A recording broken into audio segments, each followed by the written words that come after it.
إن الحمد لله نحمده ونستعينه ونستغفره ونعوذ بالله من شرور أنفسنا ومن سيئات أعمالنا من يهده الله فلا مضل له ومن يضلله فلا هادي له وأشهد أن لا إله إلا الله وحده لا شريك له وأشهد أن محمدًا عبده ورسوله أما بعد فإن خير الحديث كتاب الله وخير الهدي هدي محمد صلى الله عليه وسلم وشر الأمور محدثاتها وكل محدثة بدعة وكل بدعة ضلالة وكل ضلالة في النار فأعوذ بالله من الشيطان الرجيم بسم الله الرحمن الرحيم يا أيها الذين آمنوا اتقوا الله حق تقاته ولا تموتن إلا وأنتم مسلمون يا أيها الناس اتقوا ربكم الذي خلقكم من نفس واحدة وخلق منها زوجها وبث منهما رجالا كثيرا ونساء واتقوا الله الذي تساءلون به والأرحام إن الله كان عليكم رقيبا وقال تعالى في القرآن المجيد قل هل يستوي الذين يعلمون والذين لا يعلمون وقال النبي صلى الله عليه وسلم طلب العلم فریضۃ علی کل مسلم۔ تمام قسم کی تعریف، توصیف، حمد و ثناء، عظمت و کبریائی و بزرگی اس اللہ وحدہ لا شریک خالق کائنات مالک ارض و سما کے لیے لائق و زیبا ہے، جس اللہ تبارک و تعالیٰ نے ہمیں بے شمار نعمتوں سے نوازا، اور سب سے بڑی نعمت جو اللہ تبارک و تعالیٰ نے ہمیں دی ہے وہ ایمان کی نعمت ہے۔ آئیے اس اللہ کی تعریف میں ہم وہ دو کلمات کہتے ہیں جو اللہ تبارک و تعالیٰ کو بہت ہی زیادہ پسندیدہ ہے اور ہمارے لیے بہت ہی مفید ہے۔ سبحان اللہ و بحمدہ سبحان اللہ العظیم۔ اس کے بعد درود و سلام ہو تمام انبیاء کرام پر، خصوصاً ہمارے اور آپ کے آخر رسول جناب محمد رسول اللہ صلی اللہ علیہ وسلم پر۔ اللہم صلی علی محمد وعلی آل محمد کما صلیت علی ابراہیم وعلی آل ابراہیم انک حمید مجید۔ اللہم بارک علی محمد وعلی آل محمد کما بارکت علی ابراہیم وعلی آل ابراہیم انک حمید مجید۔ محترم حاضرین، آج کا جو ہمارا موضوع ہے وہ ہے علم کی اہمیت۔ علم کی اہمیت کا اندازہ آپ اس بات سے لگا سکتے ہیں کہ اللہ تبارک و تعالیٰ نے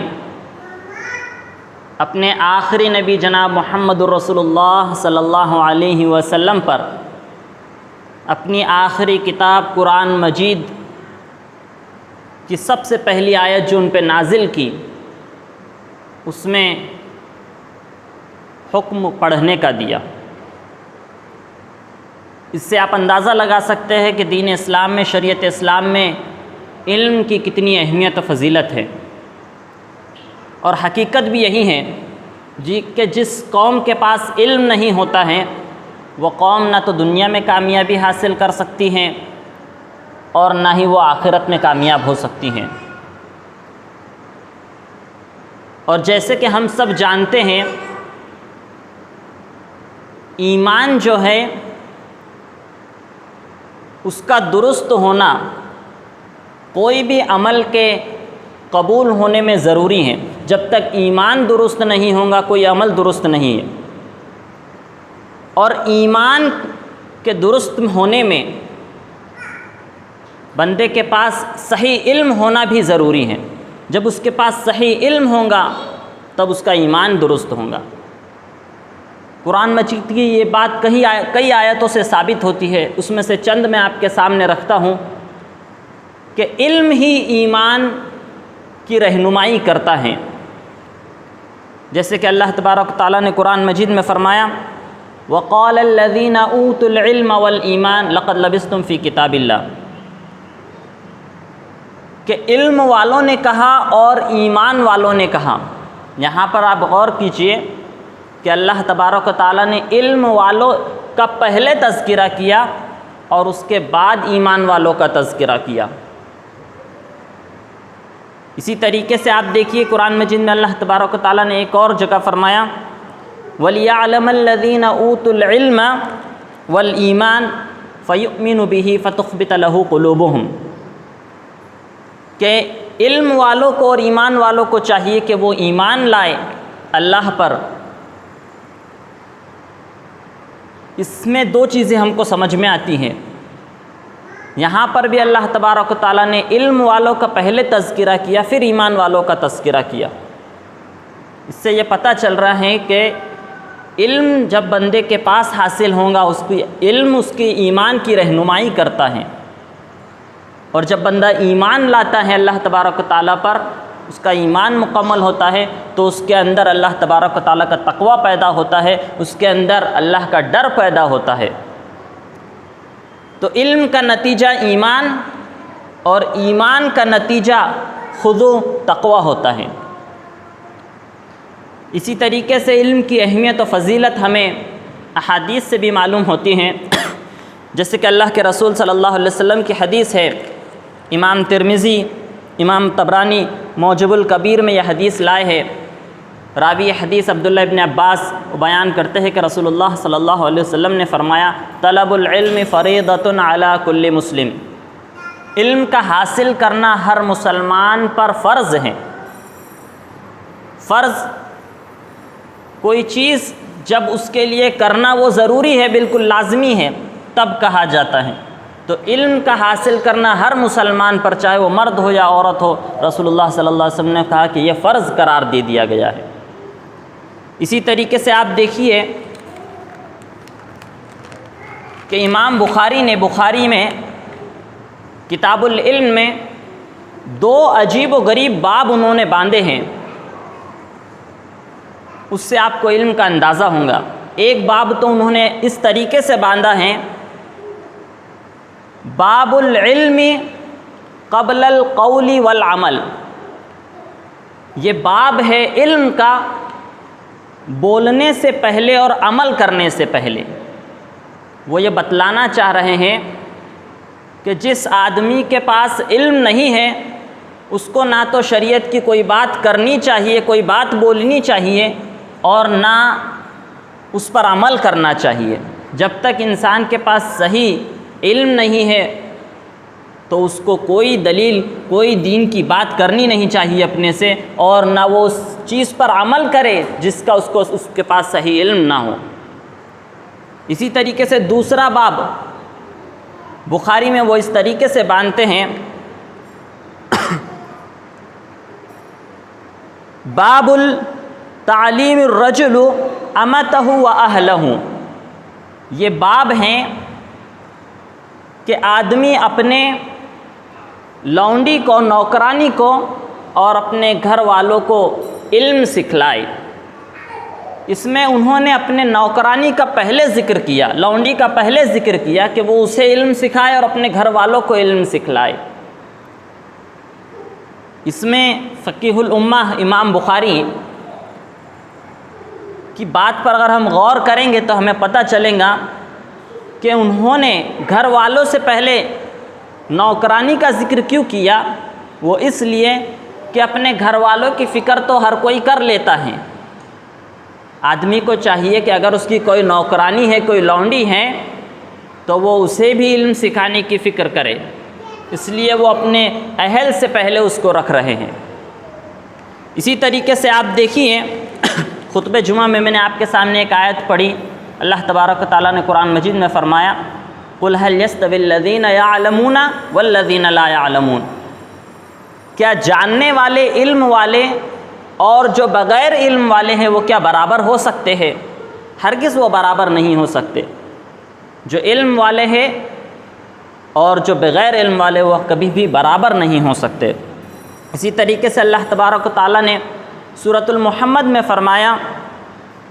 فَعْلَمْ أَنَّهُ لَا إِلَٰهَ إِلَّا اللَّهُ وَاسْتَغْفِرْ لِذَنبِكَ،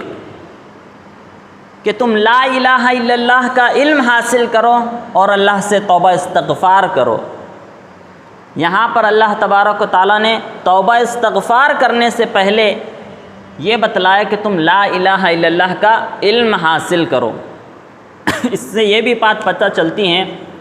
کہ کوئی عمل کرنے سے پہلے اس کا ہمیں علم ہونا ضروری ہے۔ اسی طریقے سے یہ علم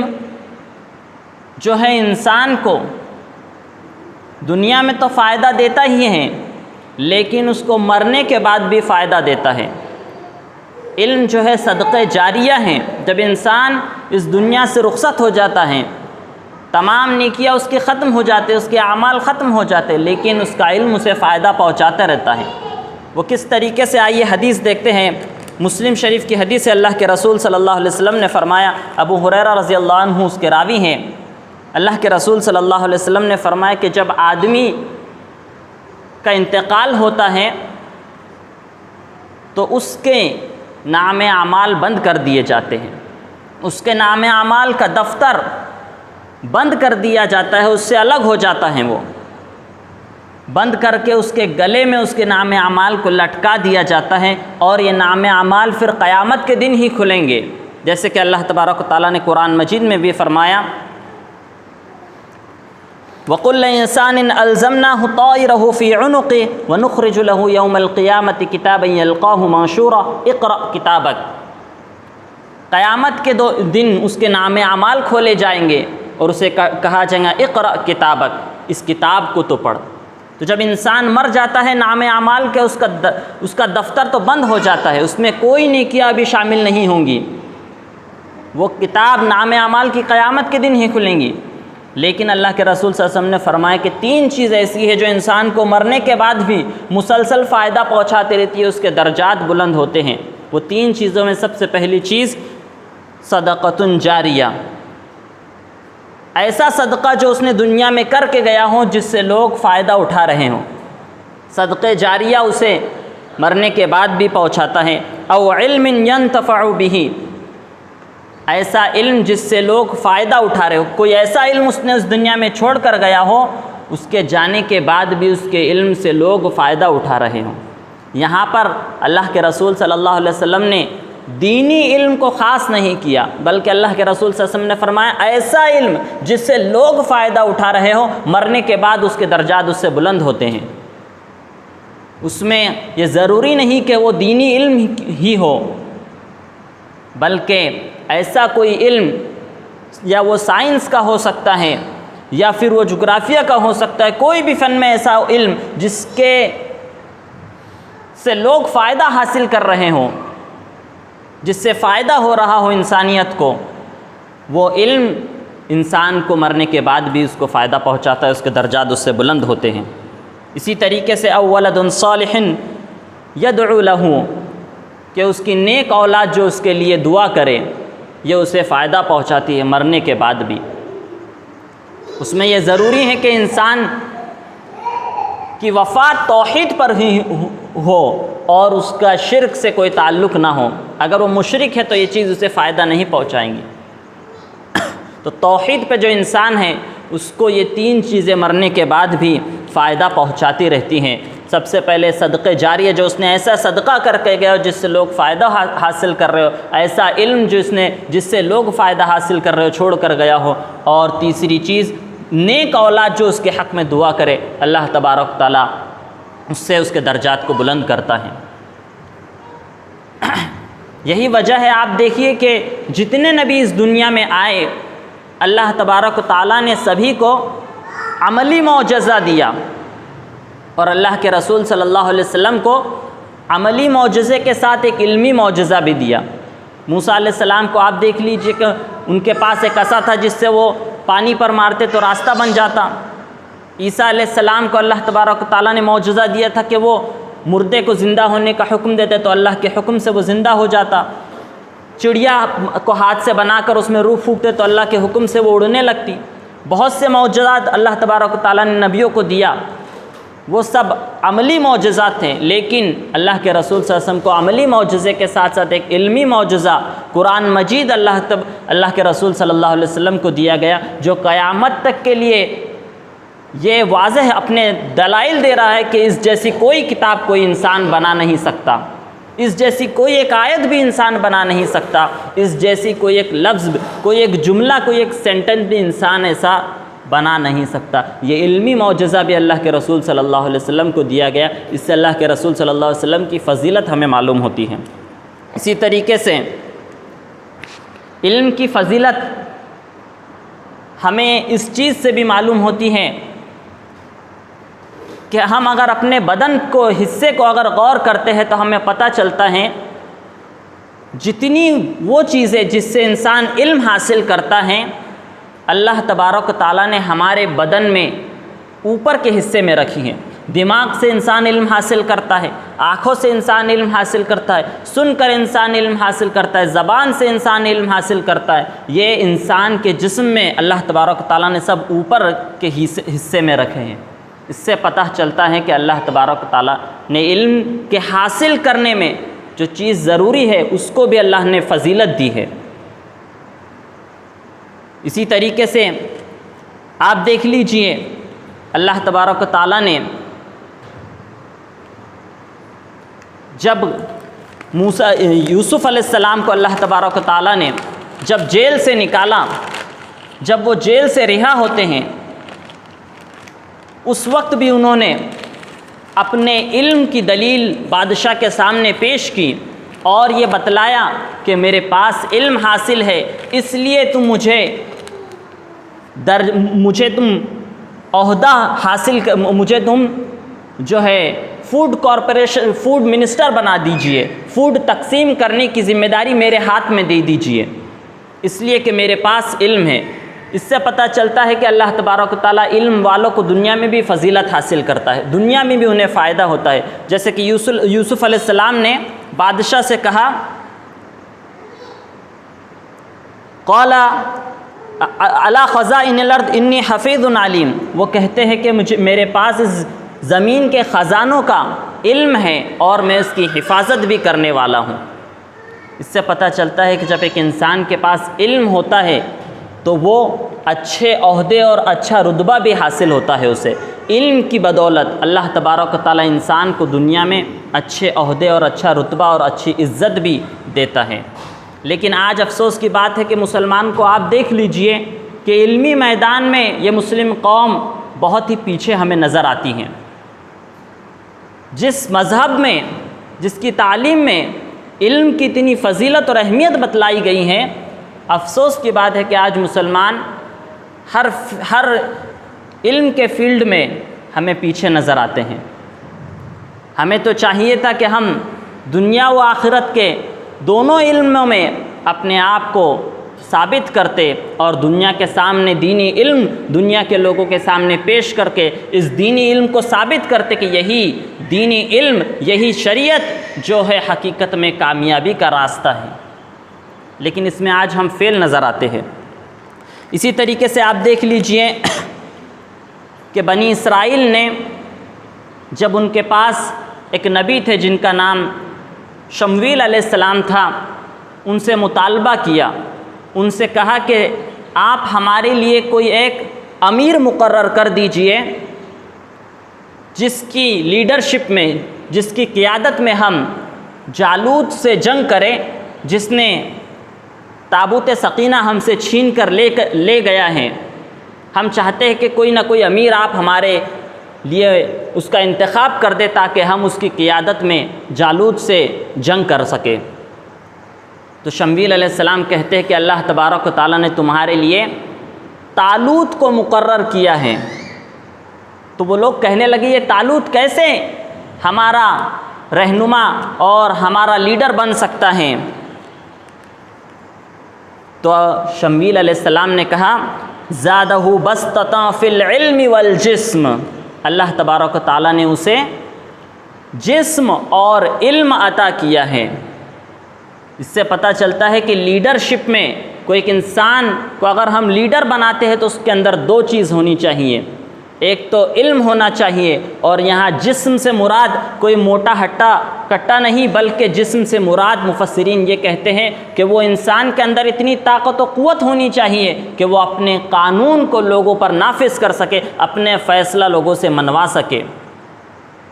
اس سے مراد یہ جسم سے مراد اس کے پاس اتنی طاقت و قوت ہونی چاہیے کہ لوگ اس کے حکم کو، اس کے فیصلے کو مانیں۔ تو یہاں پر بھی اللہ تبارک تعالیٰ نے بتلایا کہ ایک لیڈر کی یہ خاصیت ہونی چاہیے کہ اس کے پاس علم ہونا بہت زیادہ ضروری ہے۔ جب ایک انسان کے پاس علم ہوگا اللہ تبارک تعالیٰ اسے دنیا میں بھی کامیابی عطا کریں گا اور آخرت میں بھی کامیابی عطا کریں گا۔ اسی طریقے سے مختصر سے ہم دیکھ لیتے ہیں کہ اللہ تبارک و تعالیٰ نے قرآن مجید میں ہمیں علم حاصل کرنے کے ہماری رہنمائی جو کی ہیں، اس میں ہمارے علم میں کن چیزوں کا ہمیں خیال رکھنا ہے، کن باتوں کا ہمیں خیال رکھنا ہے۔ سب سے پہلی چیز، علم حاصل کرتے وقت ہمیں کوئی بھی چیز اگر ہمارے سامنے بطور علم پیش کی جا رہی ہے، کوئی بھی بات اگر ہمارے سامنے بطور علم پیش کی جا رہی ہے، تو ہمیں اس کی دلیل معلوم کرنا ضروری ہے۔ جیسے کہ اللہ تبارک و تعالیٰ نے قرآن مجید میں فرمایا، قُلْ هَاتُوا بُرْهَانَكُمْ إِن كُنتُمْ صَادِقِينَ، اگر تم سچے ہو تو اپنی دلیل پیش کرو۔ اس سے ہمیں پتہ چلتا ہے کہ جب ہم کسی سے علم حاصل کریں تو دلیل کے ساتھ حاصل کرے، دلیل مانگے، ایسے نہیں کہ بس جو انسان کہہ رہا ہے بس اس کی بات کو بس یوں ہی مان لے، دلیل کے ساتھ ہمیں علم حاصل کرنا چاہیے۔ اسی طریقے سے دوسری چیز، اللہ تبارک و تعالیٰ نے قرآن مجید میں فرمایا کہ جب بندہ علم حاصل کرے تو اسے یہ بات کا خیال رکھنا چاہیے کہ وہ جو علم حاصل کر رہا ہے، اللہ تبارک و تعالیٰ قرآن مجید میں فرمایا تھے کہ اس کے اسلوب، بنیادی اصول یہ ہے کہ وہ کوئی بھی دلیل اور کوئی بھی دلیل کے بغیر اس کے علم کو حاصل نہ کرے۔ اسی طریقے سے جو بھی بات وہ حاصل کر رہا ہے اس کے بارے میں اللہ تبارک و تعالیٰ قرآن مجید میں فرماتے ہیں کہ اس کو یقین کے ساتھ علم حاصل کرنا چاہیے۔ کوئی بھی بات جب وہ حاصل کرے تو اس کو کہنے والے کو چاہیے کہ وہ یقین سے اس کو حاصل کرے، کوئی بھی گمان والی بات کو حاصل نہ کرے۔ کسی سے اگر کوئی شخص کہہ رہا ہے کہ مجھے اس چیز پر گمان ہے کہ یہ چیز صحیح ہے، تو اس کی بات کو نہ مانے، بلکہ جو علم ہمیں یقین کے ساتھ دیا جائے اس کو ہمیں حاصل کرنا چاہیے۔ جو بات ہمیں یقین کے طور سے کی جائے اس کو ہمیں حاصل کرنا چاہیے۔ جیسے کہ اللہ تبارک و تعالیٰ نے قرآن مجید میں فرمایا، وَقُلُوبِهِمْ أَنَّ، جیسے کہ یہودی لوگ جو بات کہتے ہیں کہ عیسیٰ علیہ السلام کو ہم نے قتل کر دیا ہے، تو اللہ تبارک و تعالیٰ کہتے ہیں کہ وہ اپنے قول میں بس انہیں اپنا ایک گمان ہے، حقیقت میں انہوں نے قتل نہیں کیا ہے، ان کے پاس اس کا علم نہیں ہے۔ مَا لَهُمْ بِهِ مِنْ عِلْمٍ إِلَّا اتِّبَاعَ الظَّنِّ، کہ ان کا یہ گمان ہے کہ انہوں نے عیسیٰ علیہ السلام کو قتل کر دیا ہے۔ یہ ان کی جو بات ہے، یہ ان کا جو قول ہے، یہ صرف ان کے گمان میں ہے، بلکہ انہوں نے حقیقت میں قتل نہیں کیا ہے۔ اس بات سے ہمیں سمجھ آتی ہے کہ جب ایک انسان کے پاس یقینی بات ہو تو اس کا گمان ختم ہو جاتا ہے، گمان والی باتوں کو ہمیں اس کا علم حاصل نہیں کرنا چاہیے۔ اسی طریقے سے اللہ تبارک و تعالیٰ نے قرآن مجید میں فرمایا کہ ایسی چیزیں جس کا مشاہدہ ہم کر سکتے ہیں، جس کو ہم دیکھ سکتے ہیں، ان باتوں کا اگر ہمارے پاس علم آئے تو ہمیں چاہیے کہ اس کی دلیل ہم حاصل کریں، اور جس شخص سے ہم دلیل حاصل کر رہے ہیں اس کے پاس اس کی دلیل ہونا چاہیے کہ اس نے اس چیز کو دیکھا ہے۔ جیسے کہ مثال کے طور پہ مشرکین مکہ یہ کہتے تھے کہ فرشتے اللہ کی بیٹیاں ہیں، تو اللہ تبارک و تعالیٰ نے ان کے جواب میں کہا، عباد الرحمن، وہ اللہ کے بندے ہیں۔ وہ کیا ہیں؟ اللہ کے وہ بندے ہیں، وہ اللہ کے بیٹیاں نہیں ہیں۔ اور کیا تم اس وقت موجود تھے جب اللہ تبارک و تعالیٰ انہیں بنا رہا تھا؟ اس سے یہ پتہ چلتا ہے کہ جو چیز مشاہدے کے ساتھ ہمارے سامنے آئے اس کو ہمیں چاہیے کہ اس کی دلیل ہم اس طریقے سے حاصل کریں کہ کیا تم نے اس چیز کو دیکھا ہے، کیا تمہارے پاس اس کی دیکھنے کی دلیل موجود ہے۔ اسی طریقے سے اللہ کے رسول اللہ تبارک و تعالیٰ قرآن مجید میں چوتھی چیز جو ہمیں علم کے تعلق سے سکھاتا ہے کہ ایسا علم جو کسی سے نقل کر کے ہمیں بتلایا جا رہا ہو، کسی سے نقل کر کے ہمیں حاصل ہو رہا ہو، تو اس کی نقل کی روایت ہم حاصل کریں اور اس روایت کی صحت کو بھی ہم اس کی تصدیق کریں۔ اگر ہم کوئی ہمارے کو یہ کہے کہ یہ بات فلاں شخص سے نقل کر کے کہی جا رہی ہے، فلاں شخص نے یہ بات کہی ہے، اس سے میں نقل کر کے یہ بات تم تک پہنچا رہا ہوں، تو ہمیں چاہیے کہ اس شخص کی کیا صحت ہے، اس نے کس سے حاصل کیا، اور اس کی روایت کی کیا تصدیق ہے، کیا وہ اس کے پاس جو علم تھا کیا وہ صحیح تھا، کیا وہ اپنے علم میں سچا تھا۔ جیسے مثال کے طور پہ مشرکین مکہ کا یہ قول تھا، وہ کہتے تھے کہ ہمارے باپ دادا جو شرک کر رہے ہیں، جو مورتی پوجا کر رہے ہیں، ہمارے باپ دادا جو یہ بتوں کی عبادت کر رہے ہیں، یہ کیا ہیں؟ سچے ہیں، اور انہی کی باتوں پر ہم عمل کر رہے ہیں۔ تو اللہ تبارک و تعالیٰ نے قرآن مجید میں فرمایا اولو کان آباؤہم لا یعقلون شیئا ولا یہتدون، کیا تمہارے باپ داداؤں کے پاس ہدایت موجود تھی؟ کیا وہ ہدایت یافتہ تھے؟ اس کا مطلب یہ ہمیں پتہ چلتا ہے کہ کسی سے اگر ہم نقلی علم حاصل کر رہے ہیں، کسی سے نقل کر کے علم حاصل کر رہے ہیں، تو کیا وہ شخص کے پاس دلیل صحیح موجود ہیں؟ کیا اس کی روایت جو ہے وہ جس طریقے سے راوی روایت کر کے ہمیں بتلا رہا ہے، اس کی روایت کیا درست ہے؟ بس کسی ایک معتبر شخص کی بات کو کہ وہ معتبر ہے، اس کی بات کو یوں ہی مان لینا کہ اس نے حق کہا اور سچ کہا، اور اس کی روایت کی تصدیق نہیں کرنا، اور اس کے پاس جو علم موجود ہے کیا وہ سچ ہے یا غلط ہے، اس کو تصدیق کرے بغیر اندھی تقلید کرنے سے بھی منع کیا گیا ہے۔ یہ چند مختصر باتیں جو علم کے تعلق سے میں نے آپ کے سامنے رکھی ہے۔ اللہ تبارک و تعالیٰ سے دعا ہے کہ اللہ تبارک و تعالیٰ ہمیں کہنے سننے سے زیادہ عمل کرنے کی توفیق عطا فرما، اور ہمارے کو صحیح علم عطا فرما، صحیح ہدایت عطا فرما۔ الہ العالمین ہم گنہگار ہیں، ہم خطا کار ہیں، ہمارے گناہوں کو معاف فرما۔ الہ العالمین ہمیں جو بیمار ہیں انہیں شفاء کاملہ عاجلہ عطا فرما، جو مصیبت زدہ ہیں ان کی مصیبتوں کو دور فرما، جو قرض میں مبتلا ہیں ان کے قرض کو انہیں ادا کرنے کی توفیق عطا فرما، جو بے روزگار ہیں انہیں روزی کا ذریعہ عطا فرما، جو مالدار ہیں ان کے مال کی تو حفاظت فرما۔ جب تک ہمیں زندہ رکھنا ایمان ہی پر ہمیں زندہ رکھنا، اور جب ہمارا خاتمہ ہو تو ایمان ہی پر ہمارا خاتمہ ہو۔ اس حال میں اس دنیا سے تو ہمیں اٹھانا کہ تو ہم سے راضی ہو چکا ہو، خوش ہو چکا ہو، اور ہمارے نعم اعمال سے ہمارے تمام گناہ خطا اور معاصیت کو معاف فرما چکا ہو۔ آمین وآخر دعوانا ان الحمد للہ رب العالمین۔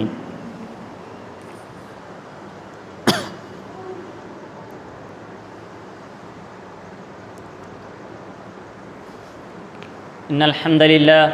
الحمد لله نحمده ونستعينه ونستغفره ونعوذ بالله من شرور أنفسنا ومن سيئات أعمالنا، من يهده الله فلا مضل له ومن يضلله فلا هادي له، نشهد أن لا إله إلا الله وحده لا شريك له، وأشهد أن محمدا عبده ورسوله، أما بعد، إن الله يأمر بالعدل والإحسان وإيتاء ذي القربى وينهى عن الفحشاء والمنكر والبغي يعظكم لعلكم تذكرون، اذكروا الله يذكركم وادعوه يستجب لكم، ولذكر الله تعالى أعلى وأولى وأتم وأهم وأكبر۔